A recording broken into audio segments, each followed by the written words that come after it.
Nagbabalik liga si Junmar Fajardo at SMB parang hindi man lang kinalawang si Abay ng bully mga idol si Mutaw Tua. Take over naman si CG Perez, lehitimong bakaw na may napapatunayan. Eto na mga idol ang pagbabalik ng PBA powerhouse team na San Miguel Beermen dito sa 49th PBA Philippine Cup with a back-to-back game ng Blackwater at Magnolia Star Hotshots.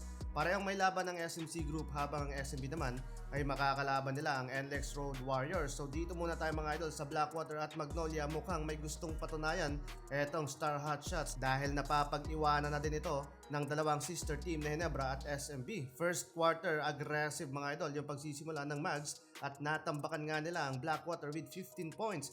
Napaka-effective mga idol ng all-Filipino lineup ng Mags kahit si Calvin Abueva nabibigyan ng go signal na pumukol sa basket. Parehong 9 points sa pagtatapos ng first half. Etong sina Lastimosa, Sav Lucero at The Beast. Mamaw naman sa kabila sa Blackwater sina Christian David with 21 points and 15 points naman para kay Cedric Bearfield. First half pa lang yan mga idol. Yun nga lang, halos sa kanilang dalawa lang nagmumula ang field goal ng red shirt. Hanggang sa pagpasok ng second half, hindi man lang nakalamang o nakadikit sa scoring ang Blackwater sa Mags at natambakan palalo mga idol ng 20 points, 84-106 final score in favor sa Magnolia.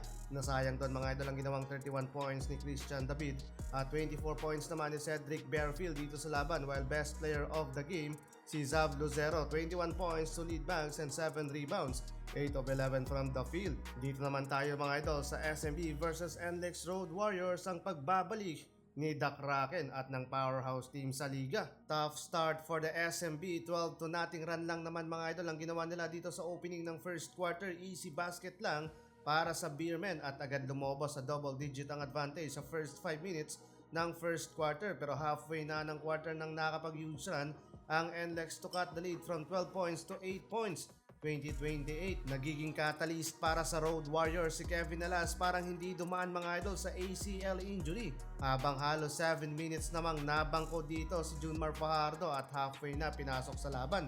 Take over naman si CG Perez sa first half, 15 points to lead SMB. Second half, patuloy pa rin ang pagbutas ng SMB sa basket ng NLEX habang bully naman si Mutaw Tua sa low post. CG Perez with 19 points na. Ito yung lehitimong bakaw mga idol pero may napapatunayan sa laban.